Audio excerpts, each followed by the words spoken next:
Assalamualaikum warahmatullahi wabarakatuh. Salam sejahtera untuk kita semua. Jadi hari ini saya akan menjelaskan tentang pewarnaan bakteri dan jamur dari bahan-bahan atau materi-materi yang sudah saya dapat. Jadi langsung saja ke pewarnaan bakteri dan jamur, yaitu yang pertama ada pewarnaan bakteri. Di sini saya memilih pewarnaan gram. Nah, pewarnaan gram itu apa? Pewarnaan gram itu adalah metode empiris yang mana untuk membedakan menjadi dua kelompok besar, yaitu gram positif dan gram negatif. Nah, gram positif dan gram negatif ini dibedakan melalui sifat fisika dan sifat kimia dari dinding sel bakteri tersebut. Nah, dinamakan gram kenapa? Karena penemunya itu bernama Denmark Hans Christian Grams pada tahun 1884. Jadi gram positif dan gram negatif itu dibedakan dari dinding selnya, yang mana kalau gram positif itu dia mempunyai dinding sel yang lebih tebal dan juga dia mempunyai selapis membran sel. Nah, gram positif ini lebih bisa menahan larutan kristal violet daripada gram negatif karena dia mempunyai pori-pori yang tertutup. Nah, pori-pori yang tertutup itu disebabkan oleh dehidrasi dari alkohol. Nah, jadi pada pencuciannya dia sampai akhir akan bertahan atau dia itu dapat mempertahankan pewarna si kristal violet tadi, seperti itu. Nah, dan juga kalau gram negatif ini punya dinding sel yang lebih tipis dan dia mempunyai dua lapis membran sel. Nah, di gram negatif ini dia itu strukturnya kurang bisa mempertahankan kristal violet ini karena dia itu pori-pori dindingnya itu dia terbuka, bukan menutup kayak si gram positif. Dan juga dia nanti akan diberi dengan larutan safranin yang mana itu larutan penutup. Dan gram negatif ini warnanya lebih merah muda, sedangkan gram positif itu warnanya lebih ke ungu-unguan atau ke biru-biruan, seperti itu. Ya, jadi selanjutnya adalah pemeriksaan jamur. Nah, seperti yang kita tahu, jamur itu termasuk kelompok eukariotik, yaitu yang multiseluler. Nah, yang mana struktur jamur sendiri itu tergantung kepada jenisnya dan komponen yang menyusunnya. Nah, jamur itu tersusun atas hifa, yaitu yang menyerupai benang-benang. Nah, jamur ini terdiri dari dua, yaitu hamir dan kapang. Nah, yang si hamir ini dia berbentuk sel tunggal dengan pembelahan secara pertunasan. Lalu selanjutnya ada bagian-bagiannya. Jadi untuk menyendirikan suatu spesies itu dikenal dengan beberapa cara, yaitu yang pertama dengan pengenceran. Nah, pengenceran ini pertama kali dilakukan oleh Lister tahun 1865, yang mana Lister ini menggabungkan beberapa macam spesies digabungkan lalu diencerkan. Nah, setelah itu hasil pengenceran tersebut diencerkan kembali. Nah, lalu yang kedua itu adalah dengan penuangan. Nah, penuangan ini dilakukan oleh Robert Koch, tahunnya itu 1843 sampai 1905. Nah, dia ini mengambil sedikit bakteri yang diencerkan tadi, lalu dia buat ke dalam medium dari gelatin atau dari kaldu, gelatin atau dari kaldu. Lalu selanjutnya adalah metode dengan penggesekan kaca. Nah, penggesekan kaca ini yang paling banyak digunakan karena dia itu tidak memakan banyak waktu, dan juga dia ini bakteri anaerobnya itu tidak dapat tumbuh di sini. Lalu ada penanaman pada agar atau plating. Nah, jadi dia ini berbeda dengan yang cair-cair tadi karena di sini dia itu cuma dapat tumbuh. Jadi dia ini cuma dapat tumbuh pada si plating ini. Nah, jadi dia itu diberikan sedikit aja ke dalam tempatnya itu, lalu dia akan tumbuh dengan sendirinya kayak gitu. Dia akan menetap seperti itu, bukan kayak bakteri yang cair yang akan kemana-mana kayak gitu. Dan selanjutnya ada alat dan bahan. Bisa kita lihat di sini alatnya itu ada jarum OC, ada mikroskop. Oh ya, saya juga mau ngejelasin jarum OC ini yang dipakai untuk mengambil bakteri atau jamur. Lalu mikroskop itu seperti yang kita tahu, mikroskop untuk melihat bakteri dan jamur, untuk melihat bentuk-bentuknya dan ukurannya. Lalu ada objek glass. Objek glass ini juga ada kaca objeknya dan ada penutupnya. Lalu ada bunsen. Lalu ada pipet tetes. Nah, pipet tetes di sini digunakan jadi satu larutan itu satu pipet tetes. Pipet tetes ini tidak boleh digunakan secara bergantian antara larutan yang satu dengan larutan yang lain. Lalu juga ada korek ini untuk menyalakan sumbu pada bunsen. Terus ada tisu untuk mengelap sehabis dicuci, dan ada penjepit kayu untuk melakukan fiksasi pada objek gelasnya.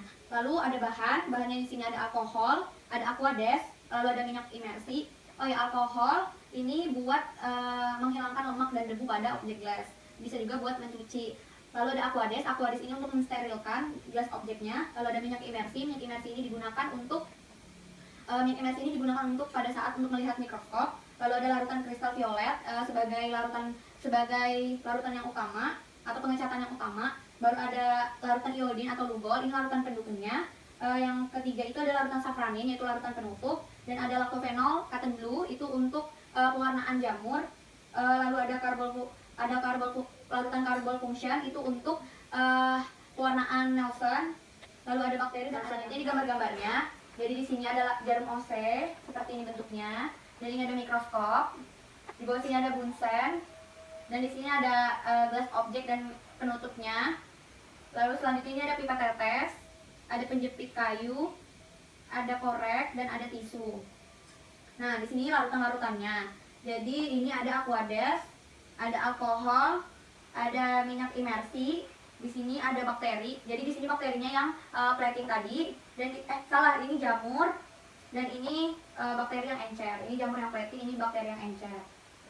Lalu di sini ada pertama di sini ada kristal violet yang utama tadi, baru ada yang pendukungnya si lugol atau iodin.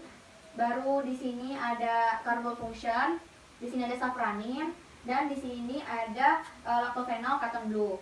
Lalu kita ke langkah-langkah. Jadi yang pertama itu ada pengecatan garam. Langkah yang pertama dilakukan adalah kaca dibersihkan dengan alkohol, jadi untuk menghilangkan debu dan lemak-lemak yang ada di objek gelas tersebut. Lalu difiksasi di atas bunsen. Nah, gunanya ini seperti yang saya bilang tadi, untuk membunuh kuman-kuman yang ada di objek gelas tersebut. Baru yang kedua itu adalah menetesi objek gelas dengan aquades untuk mensterilkan. Setelah itu ambil bakteri menggunakan jarum OSE. Nah, sebelumnya itu jarum OSE ini difiksasi terlebih dahulu dengan cara seperti ini di atas bunsen. Lalu setelah difiksasi baru dia diambil, lalu mengambil si bakteri tersebut. Nah, setelah dia mengambil dan menaruhnya di objek gelas, maka dia harus difiksasi lagi sebelum ditaruh ke tempatnya, kayak gitu. Nah, terus itu tetesi dengan kristal violet dan keringkan selama 2-3 menit. Lalu setelah kering, gunakan air yang steril untuk mencuci si objek gelas tadi dan teteskan lugol selama 2-3 menit juga. Nah, lalu dicuci kembali dengan air. Selanjutnya ditetesi alkohol dan didiamkan selama 20-30 detik.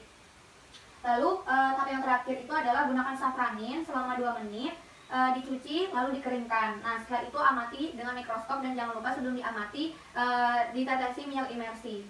Gitu. Jadi seperti yang gambar yang ada di kanan saya. Jadi di sini ada bakteri gram negatif dan gram positif. Nah, di sini gram negatif lebih tampak merah muda, dan gram positif itu lebih tampak keunguan seperti itu. Selanjutnya ada pengecatan sederhana. Nah, pengecatan sederhana ini sama prinsipnya, kacanya itu dibersihkan dengan alkohol, lalu difiksasi untuk membunuh kuman-kumannya dan mencegah kalau adanya lemak dan debu pada objek gelas. Terus ambil bakteri menggunakan jarum OSE. Sebelumnya itu jarum OSE harus difiksasi juga. Lalu diambil bakterinya, diletakkan pada objek gelas, dan jangan lupa disuspensikan atau dirata-ratakan seperti itu. Setelah itu ditetesi oleh carbon function dan dipanaskan. Nah, jadi setelah ditetesi oleh carbon function itu dipanaskan hingga dia itu menguap, tapi jangan sampai dia itu jadi mendidih karena akan jelek nanti jika dilihat di mikroskop. Lalu didiamkan selama 5 menit dan dicuci. Setelah dicuci diberi alkohol selama 10-30 detik.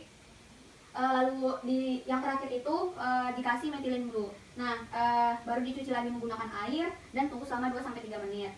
Nah, setelah itu langsung saja amati ke mikroskop, dan jangan lupa gunakan minyak imersi. Nah, kita itu bisa mengamatinya dengan perbedaan lemah, sedang, dan kuat, kayak gitu. Jadi ini contohnya, contoh pewarnaan sederhana.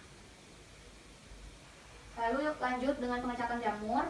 Jadi prinsipnya itu masih sama. Pengecatan jamur itu kacanya terlebih dahulu dibersihkan menggunakan alkohol, lalu difiksasi dan diberi dengan aquades agar steril. Terus yang kedua, ini yang paling beda dari pengecatan gram atau pengecatan bakteri, karena di jamur itu lebih dahulu itu menaruh larutannya baru dengan jamurnya. Jadi kita tetesi objek gelasnya itu dengan larutan, satu tetes saja, yaitu larutan lactophenol cotton blue.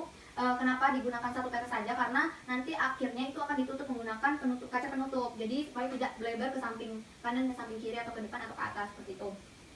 Lalu ambil jamur menggunakan jarum OSE. Jangan lupa difiksasi, dan setelah diambil juga difiksasi lagi jarum OSE-nya, diletakkan ke objek gelas dan disuspensikan sampai merata. Setelah itu langsung saja tutup. Sehabis ditutup itu kita langsung bisa mengamati menggunakan mikroskop, kayak gitu, dengan perbesaran rendah, sedang, dan kuat. Nah, ini contoh pengecatan jamurnya. Jadi kita pada kesimpulannya itu dari langkah-langkah yang telah kita lakukan, pengecatan mikroorganisme itu menjadi mudah dilihat karena si pewarnaan tadi. Jadi untuk membedakan ini gram positif, gram negatif, atau ini pengecatan jamur, kayak gitu. Terus itu kita itu juga bisa dapat melihat bakteri itu dapat berubah ukuran, dilakukan dengan adanya si fiksasi tadi. Makanya fiksasi ini sangat penting. Terus itu kalau pada jamur kita itu bisa melihat dengan jelas bagian-bagian yang ada pada jamur tersebut. Nah, jadi itu saja dari saya. Terima kasih udah menonton videonya. di rumah. Makasih, assalamualaikum, dah.